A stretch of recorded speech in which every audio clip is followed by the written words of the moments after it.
नमस्कार, मैं हूं Amod Srivastava. Amazing thought, amazing message, amazing information की दिशा में आज एक कदम और आगे। आज के इस चिंतन का विषय है प्राकृतिक नियम। स्वस्थ रहना चाहते हैं तो प्रकृति के नियमों के अनुसार ही चलना होगा। फैशन परस्ती, कृत्रिमता, बनावट एवं प्रकृति विरुद्ध आहार विहार ने मनुष्य के स्वास्थ्य और दीर्घ जीवन को छीना है।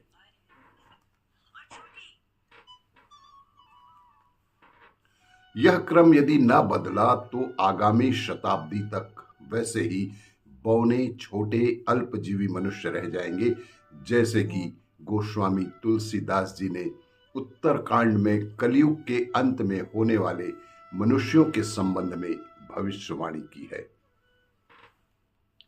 कुदरत के विरुद्ध आचरण करना मनुष्य के जीवन के मूल आधार को, स्वास्थ्य को चौपट करता जाएगा। जब तक यह प्रवाह न रुकेगा, मानव जाति की बीमारी और वेदनाओं में किसी प्रकार की कमी ना होगी, वरन बढ़ोतरी ही होती जाएगी। इसीलिए बीमारी और निर्बलता से सताए हुए, शारीरिक पीड़ाओं और असमर्थताओं में तड़पते हुए लोगों को एक बात कान खोलकर सुन लेनी चाहिए, सुनकर गिरह बांध लेनी चाहिए कि प्रकृति के कानूनों को तोड़ने में नहीं, बल्कि उसके पालन करने में ही उनका कल्याण है।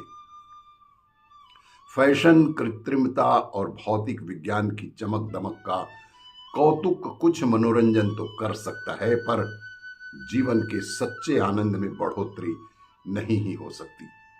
डॉक्टर की रंग बिरंगी औषधियां निरोगता की वृद्धि में कुछ भी सफलता प्राप्त नहीं कर सकी हैं, और आगे भी कोई तरकीब कामयाब बिल्कुल नहीं होगी।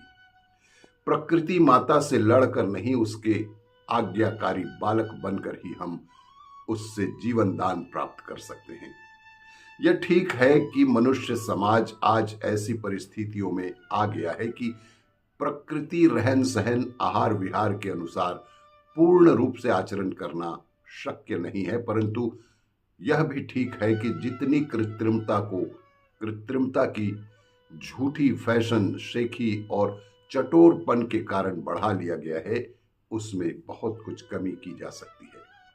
सात्विकता, स्वाभाविकता और आवश्यकता का ध्यान रखकर यदि जीवन क्रम चलाने की नीति को अपना लिया जाए तो खान पान और रहन सहन के बहुत सारे आडंबर, जो आज फैशन और सभ्यता के आधार मालूम होते हैं, तब व्यर्थ, निरर्थक और भार स्वरूप प्रतीत होंगे, और उनका शीघ्र से शीघ्र परित्याग कर देने की इच्छा भी होगी।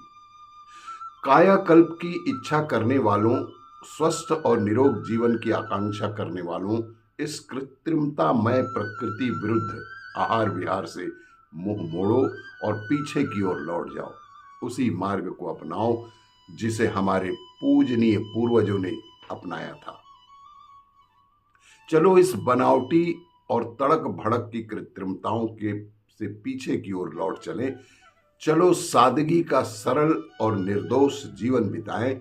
चलो प्रकृति माता के चरणों में खड़े होकर अपनी भूल का प्रायश्चित करें और उससे स्वास्थ्य और जीवन का दूध मांगे। दयालु माता हमें दूध पिलाएगी और उससे हमारा कल्याण ही होगा।